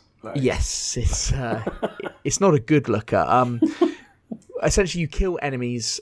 They drop XP, you then pick up those XP runes or whatever they are, and you level up. By leveling up each level, you get to pick a new trait or attribute or weapon or something, and you build your character for each run from there. You can evolve weapons and do loads of other shit, and you have a run. So it's a roguelike, so once you die, you start all the way from the start again. But you can pick up coins within the run, which allow you to permanently unlock character upgrades outside of the run. So there are loads of upgrades like additional health and armor and speed of projectiles and things like that. Like loads of different things that you can upgrade. Along with that, there are new stages, new characters, different starting weapons and characteristics, and other runes for permanent game-changing things that can be unlocked. So there's quite a bit, but I'm not certain. But I'm not really sure that after a while there's too much more of a point to playing. It doesn't really make it clear. So stages are 30 minutes long, and then death comes to get you. And I'm not sure if you can beat death. You might be able to, but also I don't care. Like it's it's one of those games that you kind of get your fill. And I've got to a really high level. Well, what I think is a really high level. I've got to like level 85 or something, or 90. No, I think 94. I think I got to, and I get to 30 minutes like all the time now. First time you get there, it's like a big deal, and you get close. And I failed with like 10 seconds to go and all this kind of stuff. But now I do it like pretty much every time. I've permanently unlocked everything that I can see on the upgrades. I have most of the stages. I have a lot of characters. I haven't got all of them. How much time have you played of this, Ben? I think I've played about 10 to 15 hours, but I'm not sure. You might look and it says like 20 or something. I don't know. But I do think the last 5 or so have been a bit pointless. It is kind of mindless fun. I do it when I'm watching TV because I'm playing on Steam Deck. It's like a bullet hell style thing, isn't it? So it is, yeah, and it's one of those where you go, I'll load it up. So Eddie and I, we went out with a few other people for a meal the other night. We got back at 1:30 or something in the morning, and I just did 2 runs. Just for another hour. Like, it is that type of nonsense. And I was drunk, and I got my highest ever score on it. And it's like, it's not difficult, it's not difficult. It's about the run you're making. But Ben, I had a period of playing Tarkov when I was drunk, and I'd wake up the next morning, I'd see all my stuff gone because I obviously just died that much. Yeah. Oh God, it's not that kind of game, right? Yeah, I don't know about this game. I don't know, because I definitely enjoy. It's got a wonderful way of giving you progression. Like, it does that for 10 hours. For 10 hours, it's a fantastic loop of progression, giving you stuff, blah blah blah. But it hasn't really told me why I should keep playing, because I think you can do more than 30 minutes. I think there's an achievement for getting like 31 minutes and stuff like that. But equally, why should I bother? Like, because it's not giving me any reason to. Like, you can get extra runes, and then like these arcane rune things, and which can get you extra things to change the game and stuff. But there does come a point where you're just like, okay, I've played that now. Now, I did look on Time to Beat, and it said main story like 10 hours or something, and with extras like 18 hours, and completion is 30 hours or something. I think I'd really struggle to put more time into this. I feel like I've done it now. I feel like if anybody said, "Have you beaten Vampire Survivors?" I go, "Well, I think I have." and if I haven't, I don't care. Okay. So it's a weird one, but it's quite good fun. But it's definitely one where you can do watching a TV show or something. What's your thought of Game of the Year? I'm not even close, but it was good fun. I don't understand that. This is where I get pissed off with Worthby, is him saying Game of the Year and stuff. Now, I'm all for not judging a game on by comparing it in complexity to other games, but surely there's got to be a limit of saying when a game is this simple and just so basic, even with the visuals. Well, it is quite deep, and there's probably a lot more depth that I don't know about. Like, but it's got to the point in the game. When it's like somebody saying, have you beaten a game compared to have you 100%ed it or platinumed it or something?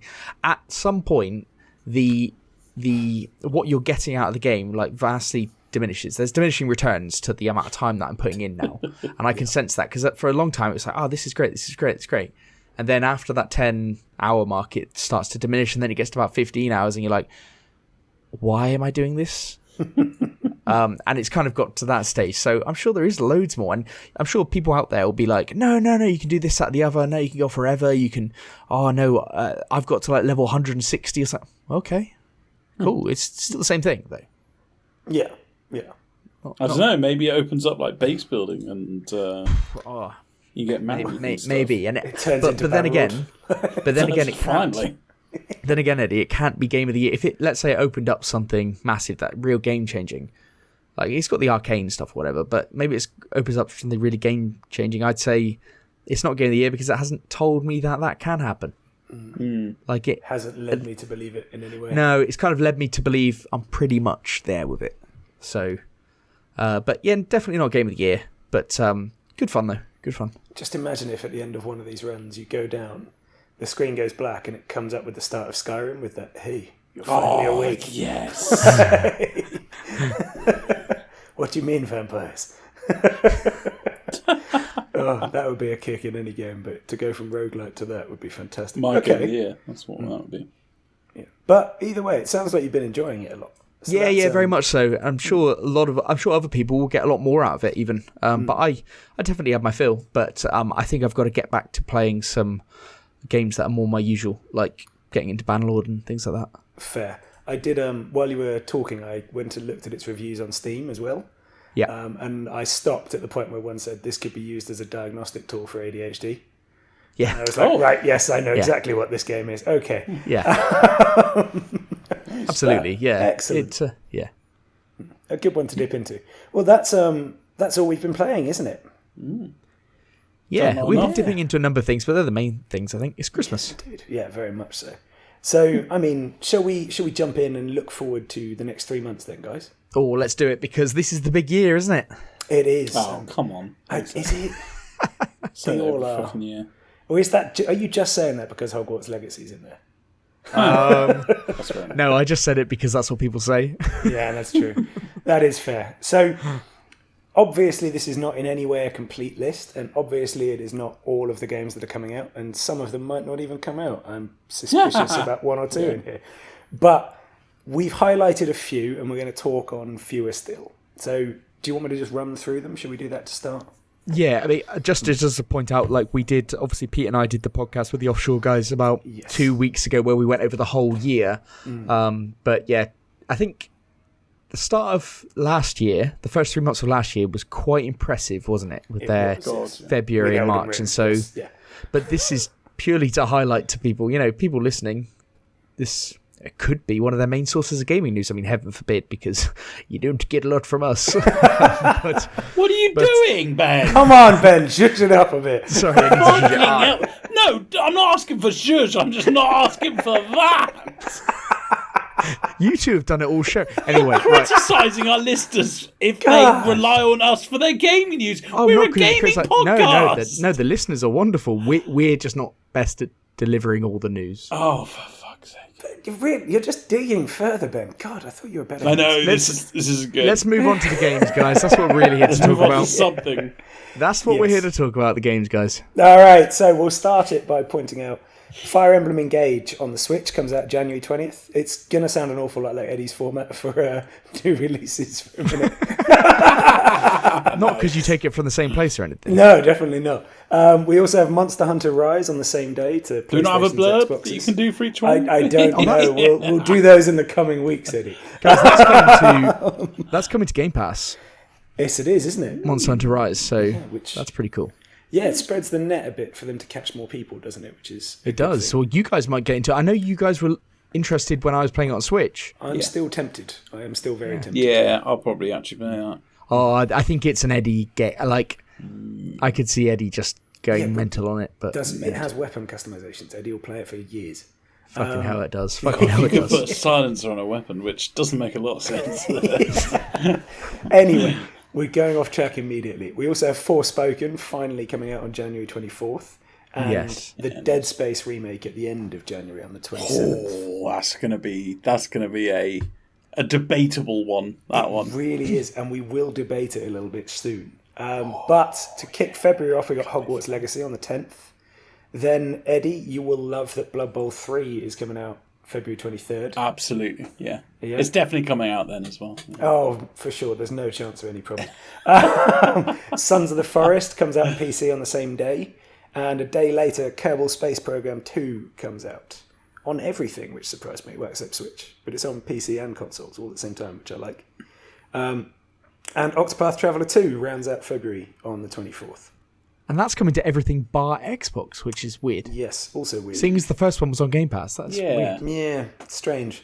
But it's a new year. We'll see what we get. And then in March, we have, apparently, the day before. We'll see. Oh, yeah, that's definitely coming out. Yeah. Do we? Is it? I still don't believe it's real. But sure, March 1st, it's right there. If they'd put April 1st, I would have been so much more suspicious.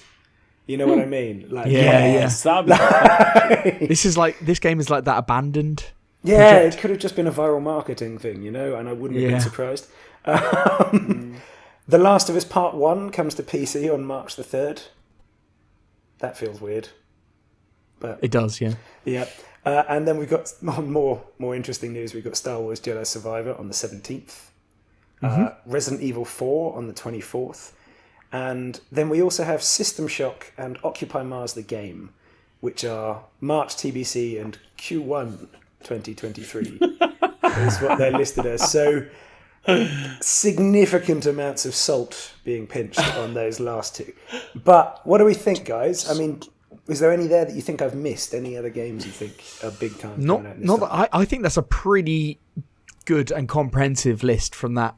I mean, this first 3 months are looking pretty good, I think. They are, yeah. And there are a lot of games, by the way. Obviously, this is not a conclusive list. So there may well be more out there, which will deliver to you weekly in short bites of Eddie. But I thought the first one we'd probably really want to talk about was Dead Space. Yes.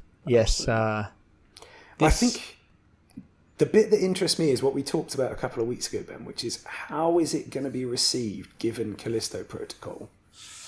The hype for this is massive, I think. And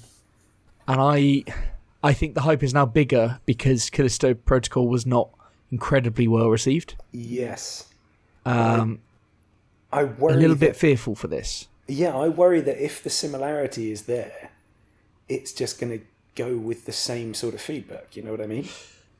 Well, I mean, it's all one of those things that reviewers tend to be a little bit, kind of our age, I imagine, or older, or what have you. The average gamer is like 30 years old. Yeah. But a lot of people will be playing Dead Space for the first time. Like, Dead Space isn't tremendously old, but the first one, was it like 2006? Am I being...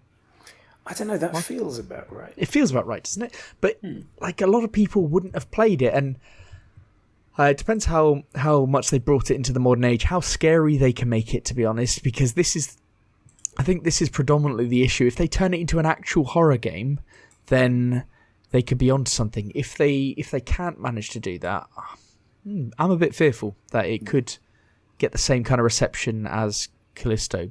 Or, as I've said, people are so fucking balls deep into their narrative that Callisto Protocol is a bad game that they will automatically have to say that this is a good game. I think, Ben, I think with the weight that Dead Space name has behind it, I think even if it is literally Callisto Protocol, but it has Dead Space at the beginning, I still think reviewers will say this game is really good. Yeah, I think, totally agree. I think this will definitely warrant a question mark over all the reviewers who go, "This is amazing," because then you've got to ask the question, why the fuck is this amazing to you and Callisto Protocol's bad? I totally agree, Eddie. That is exactly how I feel. So the key thing here: are you still a day one player, Ben? Of Dead Space? Yes, I will be. I will be a day one purchase. Yeah. Because I think of all of us, you're the one who's going to be. Yes. I will definitely play this at some stage. I just don't know when, and I guess you're probably similar on that, Eddie. Yeah, exactly. Yeah. Yeah. It's immediately on the wish list, and then you wait for it. Yeah. Yeah. Agreed. Yeah. Wait 3 years. Yeah. There you go. Wait for the price to drop. But wait for it to eventually come to Game Pass. Yes, yeah, that would be fantastic. You know what I bought this week? Talking about, was it the Sons of the Forest or whatever? I bought The Forest. Oh, did you? Yeah. It's all a deal. I think it cost me £3.60. I think it did. Christ. Well, it has got pretty decent reviews, isn't it? For a survival. I played it for a weekend on, I don't know if they even do them anymore, but it was like a free weekend. And I remember playing it and going, yeah, it's good, but I've got a million games like this. But here we go. I've bought it. So you bought it anyway. You bought it for top dollar, £3. Well, there you go. If you keep a game on your wish list long enough, it would come down to a reasonable price. Yeah. Anyway, moving on to the Furious games. Wants to get back on topic. Yes. Sorry. Let's just very casually mention Hogwarts Legacy, because we've talked that one to death already. But I assume that's a day one for you. That's probably the game you're looking forward to most, right? It's day one. It's day one for me. There's a lot of controversy around it, which we're not really going to go into. But some people won't be covering it, but we will be, because I really like Harry Potter, so I want to play the game. Sorry, is the controversy just that it's got an extra mission on PlayStation? No, the J.K. Rowling controversy stuff. Yes. Oh, right, okay. We won't go. Not our We're not touching that with a barge pole. Yeah, I might actually get this day one. Really? Yeah. Interesting. It's an open world game with magic and shit, Pete. I'm sorry. If it didn't have Harry Potter blasted across the screen, I would think this game looks like one of my favourite games. So I think I'm just going to ignore it, Harry Potter. Just tell myself I'm a wizard, and then... Honestly, this game looks the most adult Harry Potter-like game. And the fact that it's not Harry Potter, it's just in the world. Yeah. Could be... I've got real high hopes. Yeah. Fantastic. Speaking of high hopes, Eddie, tell us about Blood Bowl. What do you want me to tell you about it? Mostly, I want you to tell us why anyone but you should care. Tell people what Blood Bowl is. Yes. It's based on a board game from Warhammer. Blood Bowl was kind of like a spin-off of Warhammer, where it's American football with Warhammer models. Extensive violence, right? Yes, exactly. So it's all about training up your team, getting them better, and then in the field making sure you get more touchdowns than the other team. But that normally involves lots of killing and death and destruction. I'm really, really excited. I probably won't get a day one because what they did in Blood Bowl 2, they only released it with 4 teams, and none of the teams interest me at all. But when I get it, I'm going to sink thousands of hours. The only things I wish... and I fucking hope the developers listened, because the big problem they had was they didn't include it with a career mode last time. And I know a lot of people kicked off, so I pray that they release it with a career mode. I think the online matches was not easy to do. And there was a third really big problem that I can't remember now. So They did have a career mode added though, right?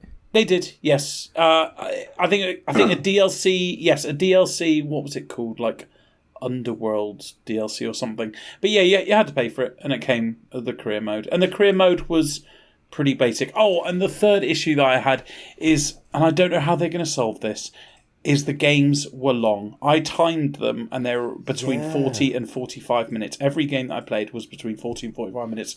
And when you have, other commitments in your life or a girlfriend, then that's very difficult to be able to go, can you wait 30 minutes before I finish this game? So, yeah, I really hope somehow they've tightened everything up a bit. Yeah. Okay. Excellent. And then I suppose we should quickly touch on Kerbal Space Program as well, or Space Program 2, I should say. Because I'm guessing neither of you care about this one, but I'm very much I had the first one, Pete, in early access years ago. Excellent. I purchased it on Xbox probably 8 years ago. Would that be fair? Yes, I think so. Something like that. Yeah, I had it. Excellent. Pioneer, if you'd say. Did you enjoy it? It's all right. Yeah, fair. Fine. Well, I'm just going to say I've been looking forward to this one, and I think there's quite a decent amount of people also looking forward to it. The first one is just good fun. It's very much a sandbox space simulation type game where you're exploring, controlling rockets, building rockets. And I just think the new one, if they improve on the first one, is going to be brilliant. So I want to play it. Do we have any word, or do we know if it's going to come to Game Pass? I don't. You're normally the one I rely on for that, Ben. Yeah, you are the guy that says Okay, well, we don't have word then. Okay, perfect. Yeah. All I have is on my Steam wish list. Let me check in the background while you move us on. I'll check in the background. Nice. Yeah, fair. Well, from there, I just thought, the day before, it is obviously just, are we excited for this game? Do we now believe it is real? Now it's got a date? Does anyone think they're going to play it? I've always thought, because the gameplay footage we've seen, I think, how can it not be a game? But yeah, they're obviously, I'm never going to get excited about this game because everyone's saying it's not actually a game. I'm gonna, if it does come out, I'm gonna play the shit out of it. So. This was the thing, because I was looking at this game going, both of you would probably really enjoy this. Yes. In theory. Yeah, it's a survival horror zombie game, but I don't think we know enough about it. Is it single? I thought it was multiplayer. It's MMO. Yeah, MMO. Yeah. Survival zombie game, which to me is just sounds awesome. Yeah. I think we got spoiled because of the original kind of trailer and cinematics around this, or even they may have even shown gameplay. I'm sure they showed gameplay. Yes, yeah, they showed gameplay. Do you remember looting and through, then he went up the lift or something in this place, and that I think and it looked amazing, but it was around about the time, I want to say, of Last of Us 2. Yes. When everything was at its peak in terms of zombie stuff. And I think we've looked this up previous, Eddie, and I don't think they've had a successful launch of another game. No, they haven't. But let me go on the optimist path, as you're on the pessimist path. And it was the most wish-listed game of 2022, I think. It was until a few months ago. Yes. So, and we know that does huge things for games in ways of funding and yes, you're right. Actually, you're right. So, like, if they were releasing that game footage to go, let's get some investors involved, and then they became the most wish-listed game on Steam, I think it did the job, and therefore I'm going to tell myself over and over and over again that this game is going to come out and it's going to be quite good. Yes, I'm very jump on my bandwagon, Ben. Jump on. Go on. Yeah, There's room. I'm on it. I mean, it's warm. There's a bathhouse up there. And because it's the most wish-listed game, it will be Steam Deck ready. I know it will. Oh, wow, you're deep in my bandwagon. Yeah. Your bandwagon. Right next to you is a space for me, and it's just I've just nuzzled in. Nuzzled? Right. Yeah, just nuzzled in. Right, okay. That's Eddie's welcomed me with a warming arm. You nuzzled. Okay, come in and play the day before on your Steam Deck. On your Steam Deck. Nuzzled. Okay, right. Let's go back to other games. Star Wars Jedi Survivor. Hello, Star Wars Jedi Survivor. How to express a colon easily when tired. I have high hopes for this game being much better than Star Wars Jedi Fallen Order. Thank you. Yes. Yeah. Very good. Is that just because you think they'll fix the map? I think they would just listen to feedback. Just gone, right, there was a lot of negative feedback about a few things. The map. If they just sorted that stuff out, sorted out the traversal, sorted out the map, sorted out getting back to your ship, I think you've probably got a good game there. But is anybody else a bit tired of Star Wars games that aren't KOTOR? Yeah. Beyond that, a bit tired of Star Wars. There's so much of it. I know. I used to watch everything Star Wars. Star Wars was like something new in Star Wars. You've got to play it. I was even saying on the pod 2 weeks ago, like Jedi Fallen Order was the first Star Wars game that I can ever remember that I didn't play to the death, didn't complete, I just dropped it. Yeah. That's unheard of for me.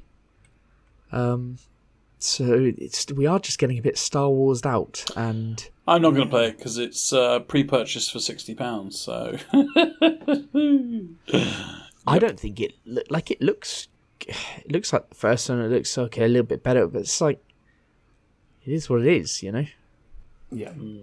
I'm not that into it. No. Yeah, I think. Wow, that's a sad state of where we are. But yes, I'm not that into it either. But we'll see. It'll be interesting.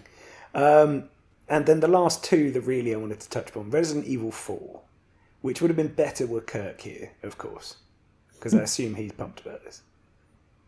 Yeah, I think he is. I think he played the original Resident Evil 4 fairly recently for the first time and was disappointed in it. Yeah. I think controls aren't great. A lot of people say it's great to go back to, but I think this is going to be great. I think Resident Evil 4 is going to be a day one purchase for me. The remake, what they've shown looks spectacular. They've made it darker, like literally darker, because it was very brown before, but now it's dark. It's looking excellent, looking like a really good Resident Evil remake. And they don't miss with those. Like 2 and 3 were brilliant. Well, 2 especially, absolutely stunning. 3 was always going to fall short because it's a 30-minute game. But this one, yeah, absolutely. This is going to be a banger. Okay. Eddie, you interested? No. I didn't think so. Not even close. In fact, it shouldn't come out. There you go. Wow. What? Sorry? Shouldn't come out. Sorry? Shouldn't come out. What? Where's this coming from? Just a little money grab. It's not a money grab. It's a full remake. Yeah. Right. Just create a new game. Filthy, dirty money. Don't go back to No, a game. they tried that, Eddie. They made Resident Evil 8 and that was awful. Definitely remake Very good 4. point. Just, you know what? Just go back with your old games and just fucking re-release them. Definitely do that. as a preference. That's it. You got a point. All right. Well, let's finally get on to the one that I think we're all excited for. All three of us, System Shock. all at once. No. it's Occupy Mars, the game. Yeah. Did I do the colon better there, Ben, or do you want me to pause slightly longer? Yeah, you were. that was great actually. Why do they call it the game? Yeah, that is weird, there's a isn't it? prologue on Steam, Eddie. There is a There's prologue. Occupy Yeah, Mars, the prologue is on Steam already. Oh, I see. they kind of screwed themselves by saying the prologue. They had to then say the game. They're Yes. like, oh, what do we call the real one then? Yeah. The game. Do All they right, then that makes release sense. like an epilogue and it's just the credits as a separate Yeah. thing? Or, like, who knows? Anyway, on Occupy Mars, I want them to release a DLC that just says the DLC. Nice. That's actually pretty clever. I like that. The first DLC, the second Yes. DLC. Nice. Yeah. That's so good. Anyway, it's Q1 2023. My first question: do we believe it is? I think we've probably got to explain what this one is because a lot of people won't have heard this game. Oh, I that's know we've fair. mentioned it a few times, but We have, yes, and I assume everyone takes notes every week. I assume as you everyone should be. takes notes and goes back and listens to all the previous episodes that they don't. Yeah, and So. I assume they've got the notebook to compare it to as they go. Oh, of course, yeah. So this is a survival and colonization game set on Mars, obviously. It's intended to be open world sandbox. Build your and upgrade your base, which is obviously why Eddie's here. Explore, conduct mining, all that sort of good stuff. You know, build a new life on Mars, basically, isn't it? But it looks insane, like graphically awesome as well, right? Yeah, I mean, I think the character models might be a little sparse for you, Ben, but it does look amazing. Don't zoom in too much. Yes. It's easier when they're in a spacesuit. Exactly, that does give a lot of freedom to No it. details. Yeah. Now, but again, main question: do we think it's actually coming in Q1? No. Yeah, not a chance. Right? Yeah. Resound no. Absolutely Is it still? not. Is it a day one for you when it does come out? Because it is for me. That's difficult to say because obviously the old price tag. Of course. Yeah. It is difficult to say. It's also difficult to say because we don't know what it'll be stood up against at the time. Because we don't know when this is ever coming out. I mean, it's if it ever comes out coming the same day as Starfield, then we might have an issue. But otherwise, Eddie, what do you think? If this came out at £25, would you be interested? That's a very interesting price there, Ben. Because £30 a no and £20 is a yes. So Ooh. But it won't be 20. Well, it might be with a little discount, but I could see £24.99. I think if it's that price, I might have to put it on the old wish list and wait. I mean, I am not a day oneer anyway because I like to look at reviews. I like to look at lots of played footage, so I can You got to get on the hype train, man. You got to take a risk no, once in a while. No. Take a risk once in a while. Every nozzle risk going. I've ever taken with buying a game day one has fallen badly. So no, never. I have no regrets. Yeah, but if you about buy making enough of them day one, Cyberpunk. if you The buy enough one of them day might one, come someone will... through. Yeah, absolutely. I'll be poor and on the street, but at least I'll go. Oh, do you remember? You do bought remember Elden when Ring I full bought price? Occupy Mars? That's You true. bought Elden Ring full price. Yeah, and I don't regret that because it took ages for the price to come down. Like I knew it would. So, but Occupy Mars, if it's shit, then it'll fucking half in Yeah, but price in the first few months. Beautiful thing of Steam is you can just play it for 2 hours and you I'm won't not get... that guy. No, I'm Yeah, not he's that not guy. that guy. Oh, you're not that guy. I'm not that He's- guy. he's I not support the a terrible developers. Yeah. No. You don't because you just don't buy it. Oh yeah, do you remember that one developer who said, "Oh, you're destroying our game if you buy it on sale"? Do you remember that news story ages ago? Yes. What a fucking dickhead! What a snaky little cunt! Is this the sentiment we're ending our first show of Wow, you 2023? really took that to heart. I did really take it to heart. He What took a notes. prick. He compared his notes. That's what I like to see. What a prick. That one guy sometime in 2022. What a prick. I like that Eddie's gone from pure zhuzh to this. I couldn't keep up the zhuzh. Okay, so final question then, guys. Which is your most looked forward to out of all of these? I'm mostly looking at Ben because Eddie, I assume yours is Hogwarts Legacy or Blood Bowl, so it's pretty No, simple. so I think I'll play the most of Blood Bowl 3. by a country mile. I'll probably chuck in, a few hundred hours of that at least. Yeah. But I'm not excited for it because I know exactly what it'll be. So I'm actually, and this is controversial, I'm most excited for The Day Before.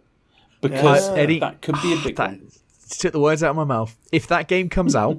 if it comes out. If it's a thing. If it's real, and it's a game, if not it's just really a clip. game, if the servers work and it connects, I am most excited for The Day Before. Wow. You know what? But that is misguided, misplaced faith, I'm sure. You know what? I can actually see why, and I can completely understand it. And I almost think the gameplay loop's going to be like Fallout 76 and just absolutely do you on it. But we'll see. We'll see. But I won't be on as disappointed March 1st. in Fallout 76. Like, that was the biggest disappointment of my life. That was going from what I consider one of the best games ever made to the worst, probably one of the worst games I've ever played. So I have zero Just expectations because somebody for gave this. him an item and danced in front of him. That's all it takes. No, give Eddie an end game item. I was way disappointed for it. Remember, that's only the most recent time I played it. Like, I've played it like 3 times before. Oh yeah, so let me summarize Eddie's things that he didn't like on it. That you could pick up your base and put it somewhere else. That was the first thing. Correct. The second thing was that somebody gave him an end game item, and the third one was that somebody danced in front of him. I guess those are main points. Yes.